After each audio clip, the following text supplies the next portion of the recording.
Hello friends, welcome. आज आपण इथे महाट्रान्सको लोअर डिव्हिजनसाठी मराठी लँग्वेजचं मराठी व्याकरण विषय 7वा चालू करत आहे, उभयनामी अवयव. ठीक आहे. तर बघा, आज आपण काय शिकणार आहे याच्यामध्ये. ठीक आहे.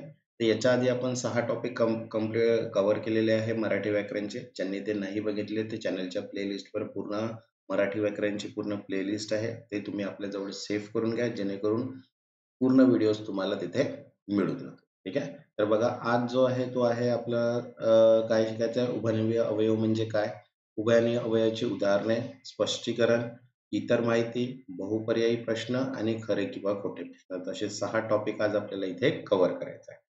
त्यांनी आतापर्यंत चॅनलला सबस्क्राईब नाही केलं तर चॅनलला सबस्क्राईब करून घ्या आणि व्हिडिओला एक लाईक.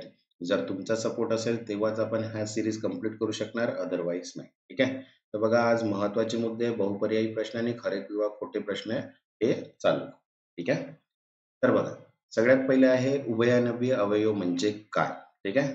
बघा काय म्हटलंय, उभयनामी अवयव हे असे अवयव असतात जे वाक्यातील दोन अथवा अधिक वाक्यांश, शब्द किंवा वाक्य एकत्र जोडण्यासाठी वापरले जातात. त्यांना उपयोग वाक्यात दोन्ही बाजूंना समान परिणाम करणाऱ्या गोष्टींना जोडण्यासाठी. ठीक आहे. जसं आहे उभय, उभय म्हणजे काय होते इथे, दोन्ही.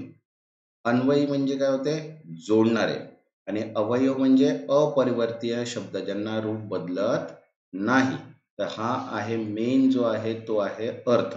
म्हणजे उभयनामी अवयव जे म्हटलेले आहे, तो उभय म्हणजे काय, दोन्ही. अन्वयी म्हणजे काय, जोडणारे. आणि अवयव म्हणजे अपरिवर्तनीय शब्द, म्हणजे ज्यांचा रूप बदलता येत, रूप बदलत नाही. बरोबर आहे. म्हणून त्यांना आपण काय म्हटलेले आहे, उभयनामी अवयव. आता दोन शब्द म्हणजे काय हे बघूया. बघा, आता उदाहरण दिले जसं आणि, हे काय आहे, उभयनामी अवयव. आता दोन क्रिया, वस्तू, व्यक्ती यांना एकत्र जोडणे, आपण म्हणतो ना एक आणि दोन. बरोबर आहे. तर असं जे आहे ते दोन क्रिया, वस्तू, व्यक्ती यांना एकत्र जोडणे, त्याला आपण आणि उभयनामी अवयव. तसंच आहे किंवा. किंवा म्हणजे काय, पर्याय दर्शवणे. बरोबर आहे. म्हणजे हे किंवा ते असं जे आपण म्हणतो ते आहे. ओके. नंतर नाही तर, तर हा काय आहे, दुसऱ्या प्रमाणे, जर हे नाही तर दुसरे. ठीक आहे. तसंच तर, तर मीन्स काय, अट आणि परिणाम. बरोबर आहे. अट आणि परिणाम जेव्हा राहते तेव्हा आपल्याला तरचा यूज करावा लागतो. त्याच्यानंतर आहे म्हणून. म्हणून काय, कारण आणि परिणाम जोडण्यासाठी आपण यूज करतोय म्हणून. त्याच्यानंतर जर तर, जर तर म्हणजे काय आहे, ते अटीचे दोन भाग आहेत. जर नाही झालं तर काय होईल. बरोबर आहे. तसंच कारण, कारण म्हणजे काय, कारण स्पष्ट करणे, की का बरं हे आपण करत आहे, त्याचं कारण काय आहे. त्याच्यानंतर की, की म्हणजे काय, माहिती सांगणे. जर आपल्याला काही माहिती सांगायचं असेल तर त्यासाठी आपण की यूज करतो. तसंच जसे तसे, जसे तसे म्हणजे काय, तुलना करणे. जर तुलना जर करायची असेल आपल्याला तर आपण जसे तसेचा यूज करतो. त्याच्यानंतर आहे किती आणि तितके. किती म्हणजे काय, प्रमाण दर्शवणे. जर आपल्याला कोणतं प्रमाण दर्शवायचं असेल तर किती आणि तितके याचा आपण यूज करतो. ठीक आहे. तर हे एक सिंपलचा फॉर्मॅट दिलेला आहे आपल्याला, की अवयव आहे त्याचा वापराचा अर्थ आपल्याला कुठे होईल, उपयोग कुठे होईल, त्यानुसार आपण काय केलेलं आहे, हे यूज केले. आता बघा उदाहरण दिलेलं आहे, राम आणि श्याम शाळेत गेले. बरोबर आहे. तर इथे बघा, आणि जो आहे राम आणि, तर हे काय आहे, उभयनामी अवयव, कारण की जे राम आणि श्याम दोन नामांना काय करत आहे, जोडते आहे. म्हणून इथे आणि जो आहे तो काय आहे, उभयनामी अवयव. तसा सेकंड आहे, तो अभ्यास करतो आणि खेळतोही. आता बघा, दोन क्रिया आहेत, अभ्यास करतो आणि खेळतो. तर हे जोडल्या गेलेले आहे. तर इथे पण काय आहे, उभयनामी अवयव. तसाच तू अभ्यास कर, नाहीतर नापास होशील. तर इथे काय आहे, नाहीतर जे आहे ते दोन पर्याय जोडत आहे. बरोबर आहे. तर इथे अभ्यास कर नाहीतर नापास होशील, हे जे आहे हे दोन नाहीतर जे आहे ते काय आहे, उभयनामी अवयव आहे. ठीक आहे. आता बघा काय म्हटलेलं आहे, उभयनामी अवयव हे संयुक्त वाक्य आहे, तयार करताना वापरले जाते. वाक्यात समन्वय साधण्यासाठी हे उपयुक्त असतात. ठीक आहे. तसेच हे अवयव वाक्य रचनेत स्पष्टता आणि प्रवाहीपणा निर्माण करतात. ठीक आहे. तर हे 3 पॉइंट्स तुम्हाला मेन लक्षात ठेवायचे आहे उभयनामी अवयवाचे. ओके. आता बघा, त्याचे आपण MCQ सॉल्व्ह करूया, जे 25 MCQs आणि 10 ट्रू आणि फॉल्स. तर बघा, फर्स्ट आहे, खालीलपैकी कोणते वाक्य उभयनवी अवयव असलेले नाही? तर बघा ऑप्शन आहे, ती अभ्यास करते आणि खेळते. बरोबर आहे. त्याच्यानंतर आहे, तो आला कारण मी बोलावले. त्याच्यानंतर पावसामुळे रस्ता ओला झाला. जर वेळ मिळाला तर येईल. आता इथे उभयनवी अवयव असलेले नाही म्हटलेले आहे. तर नाही जर आला तर हे आहे थर्ड आन्सर. बघा, पावसामुळे रस्ता ओला झाला. आता बघा इथे कारण, जर, तर हे काय आहेत? उभयनवी अवयव. आता या पावसामुळे एक कारण दर्शवणारे क्रियाविशेषण आहे, म्हणून ते उभयनवी अवयव नाही. ठीक आहे. नेक्स्ट सेकंड, जर, तर हे कोणत्या प्रकारचे अवयव आहे? तर बघा ऑप्शन आहे, केवल अनुबंधक, उभयनवी अवयव, एकपदी अवयव आणि विशेषण. करेक्ट आन्सर आहे हे उभयनवी अवयव, कारण की जर व तर हे एकत्र येऊन अटीचे दोन भाग जोडत आहेत. बरोबर आहे, म्हणून हे उभयनवी अवयव आहे. ठीक आहे.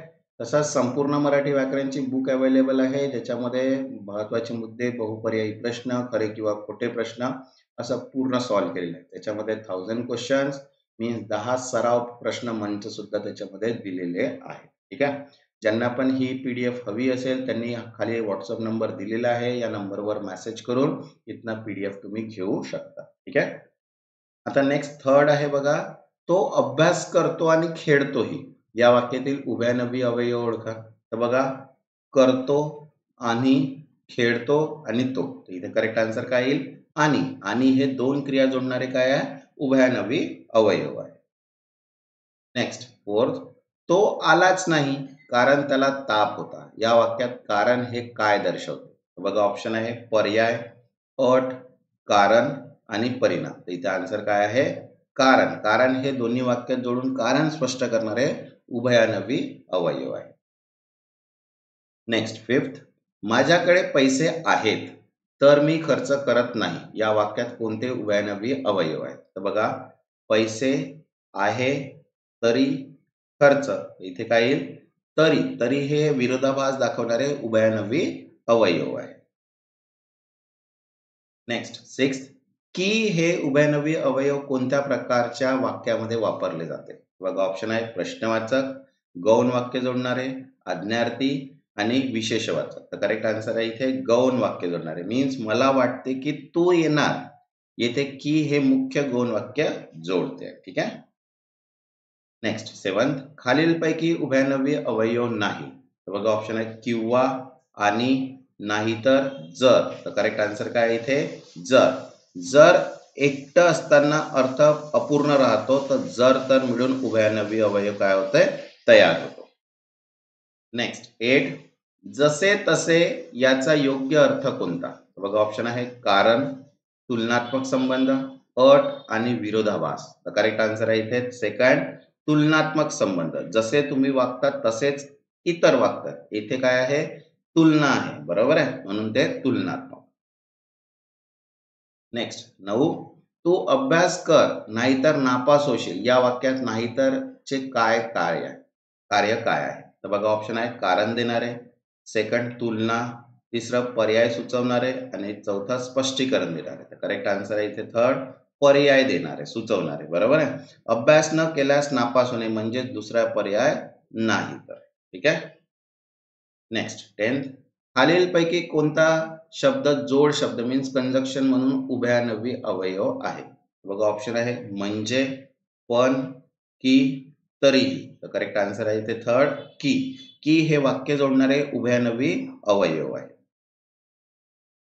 नेक्स्ट 11, तो अभ्यास करतो तसेच खेळतो. वाक्यातील उभयनवी अवयव कोणता? बघा ऑप्शन आहे, करतो, तसेच, तो, खेळतो. तर करेक्ट आन्सर आहे इथे तसेच. तसेच जे आहे ते तुलना व समानता दर्शवणारे उभयनवी अवयव.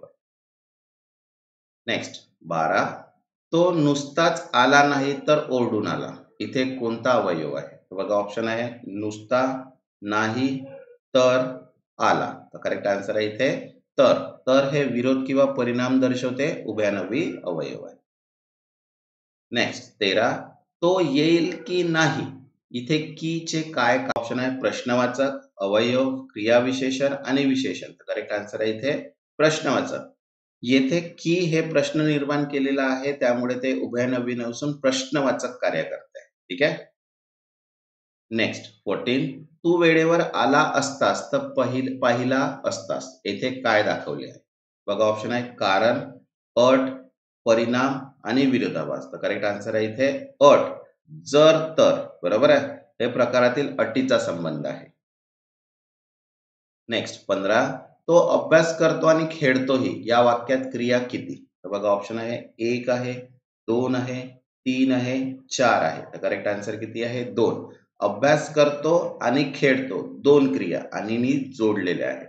ठीक आहे. नेक्स्ट 16. मी घरी पोहोचलो तरी फोन केला नाही. तरी हे येथे कोणते संबंध दर्शवते? तर बघा ऑप्शन आहे कारणाचे, विरोधाचे, तुलनात्मक, पर्यायाचे. तर करेक्ट आन्सर आहे इथे सेकंड, विरोधाचे. पहिल्या घटनेवरून दुसरे काहीतरी अपेक्षित होते पण उलट घडते म्हणून विरोध. नेक्स्ट 17. सूर्य उगवतो म्हणजे दिवस सुरू होतो. येथे म्हणजेचे काय कार्य आहे? तर बघा ऑप्शन आहे कारण दर्शवणे, स्पष्टीकरण देणे, अट दर्शवणे, पर्याय देणे. करेक्ट आन्सर आहे इथे सेकंड, स्पष्टीकरण देणे. ठीक आहे. स्पष्टीकरण म्हणजे इथे काय आहे? आधीच्या वाक्यात स्पष्टीकरण करते आहे. ठीक आहे, म्हणून. नेक्स्ट 18. तो अभ्यास कर किंवा नापास हो. किंवाचे काय कार्य कोणते आहे? तर बघा ऑप्शन आहे तुलना, पर्याय, विरोध आणि अट. तर करेक्ट आन्सर आहे सेकंड, पर्याय. अभ्यास कर अथवा नापास हो, दोन पैकी एक पर्याय देतो असावा. नेक्स्ट 19. तो अभ्यास करतो पण त्याचे गुण कमी आहेत. येथे पण चे कार्य काय आहे? तर बघा ऑप्शन आहे अट आहे, कारण आहे, विरोध आहे आणि पर्याय आहे. तर करेक्ट आन्सर आहे इथे थर्ड, विरोध. अपेक्षा नसलेली गोष्ट दुसऱ्या वाक्यात आहे, त्यामुळे तो काय आहे? विरोध आहे. नेक्स्ट 20. खालीलपैकी कोणती जोडी उभयनवी अवयवाची नाही? तर बघा ऑप्शन आहे जर तर, कारण म्हणून, जसे तसे, नाहीतर किंवा. तर इथे आन्सर येईल नाहीतर किंवा. नाहीतर व किंवा स्वतंत्रपणे वापरली जातात, उभयनवी युग्म नसते. ठीक आहे. नेक्स्ट 21. माझा मित्र शिकतो आणि त्याच वेळी काम करतो, यातील उभयनवी अवयव कोणते? तर बघा ऑप्शन आहे शिकतो, काम आणि मित्र. तर करेक्ट आन्सर आहे इथे आणि. दोन वाक्य किंवा क्रिया जोडणारे शब्द आणि हे उभयनवी अवयव आहे. नेक्स्ट 22. जेव्हा तू सांगशील तेव्हा मी येईल या वाक्यातील उभयनवी अवयव ओळखा. तर बघा ऑप्शन आहे जेव्हा तेव्हा, मी, सांगशील आणि येईल. तर इथे करेक्ट आन्सर काय येईल? जेव्हा तेव्हा. वेळ सूचक दोन वाक्य जोडणारी काय आहे? उभयनवी अवयव. नेक्स्ट 23. का हे कोणत्या प्रकारच्या अवयवात मोडते? तर बघा ऑप्शन आहे उभयनवी, प्रश्नवाचक, क्रियाविशेषण, संधी. करेक्ट आन्सर आहे इथे सेकंड, प्रश्नवाचक. का प्रश्न विचारण्यासाठी वापरले जाते, उभयनवी अवयव नाही. नेक्स्ट 24. जो तो हे उभयनवी अवयव कोणत्या प्रकारचे कार्य करते? तर बघा ऑप्शन आहे कारण, अट, तुलना, संबंध. तर करेक्ट आन्सर आहे इथे फोर्थ, संबंध. जो व तो याचा संबंध जोडणारा वापर आहे. उदाहरण जो प्रमाणित तो यशस्वी. ओके. नेक्स्ट 25. तसेच हे शब्द एकपदी आहे, मग ते उभयनवी कसे ठरते? तर बघा ऑप्शन आहे कारण ते जोडणी करते, सेकंड कारण ते कारण दर्शवते, कारण ते क्रियाविशेषण आहे आणि फोन कारण त्याचा अर्थ आणि सारखा होतो. करेक्ट आन्सर आहे फर्स्ट, कारण ते जोडणी करते. ठीक आहे. बघा तसेच हे एकपदी असेल तरी समान अर्थाचे वाक्य विचारात जोडते, म्हणून ते काय आहे? उभयनवी अवयव. तसंच मी मगाशी पण सांगितलं की मराठी व्याकरणची PDF अवेलेबल आहे. ज्यांना पण पाहिजे असेल त्यांनी गिवन व्हॉट्सअप नंबर दिलेला आहे, त्यावर मेसेज करून PDF घेऊ शकता. आता बघा खरे किंवा खोटे प्रश्न आहे 10 आणि याचे आन्सर्स तुम्हाला कमेंट सेक्शन्स मध्ये द्यायचे आहेत 10 क्वेश्चन्सचे. ठीक आहे. तर बघा फर्स्ट म्हटलंय जर तर हे उभयनवी अवयव आहे, ट्रू किंवा फॉल्स. ठीक आहे. सेकंड म्हटलंय पण हा शब्द उभयनवी नसून केवळ क्रियाविशेषण आहे, ट्रू किंवा फॉल्स. नंतर थर्ड, जसे तसे ही जोडी तुलना दर्शवते आणि उभयनवी अवयव आहे. ट्रू किंवा फॉल्स. नंतर फोर्थ, म्हणून हा शब्द नेहमीच उभयनवी अवयव म्हणून वापरला जातो. ट्रू किंवा फॉल्स. नंतर फिफ्थ, किंवा हा शब्द पर्याय दर्शवतो म्हणून तो उभयनवी अवयव आहे. ट्रू किंवा फॉल्स. नेक्स्ट सिक्स, जो तो या उभयनवी अवयवामुळे संबंध दाखवता येतो. ट्रू किंवा फॉल्स. नंतर सेवन, उभयनवी अवयव नेहमी दोन शब्दांचे युग्म असतात. ट्रू किंवा फॉल्स. नंतर एट, आणि हा शब्द उभयनवी अवयव आहे कारण तो दोन वाक्ये जोडतो. ठीक आहे. नंतर नाईन, का हा शब्द उभयनवी अवयव आहे. ट्रू किंवा फॉल्स. आणि टेन्थ, सर्व उभयनवी अवयव दोन वाक्य जोडण्यासाठी वापरले जातात. ट्रू किंवा फॉल्स. ठीक आहे. ज्यांनी आतापर्यंत चॅनलला सबस्क्राईब नाही केलं ते चॅनलला सबस्क्राईब करून घ्या आणि व्हिडिओला एक लाईक. आणि जे पण काही ट्रू आणि फॉल्स म्हणजे खरे किंवा खोटे प्रश्न आहेत त्याचे आन्सर्स तुम्हाला कमेंट सेक्शन्स मध्ये द्यायचं आहे. ठीक आहे. तसाच सेपरेट पीडीएफ सर्व अकाउंटची मराठीची अवेलेबल आहे आणि कॉम्बो पीडीएफ सुद्धा अवेलेबल आहे. ज्यांना पण ही पीडीएफ पाहिजे असेल त्यांनी व्हॉट्सअप दिलेला नंबर आहे तिथे मेसेज करून तुम्ही पीडीएफ ला घेऊ शकता. ठीक आहे. तेव्हापर्यंत धन्यवाद.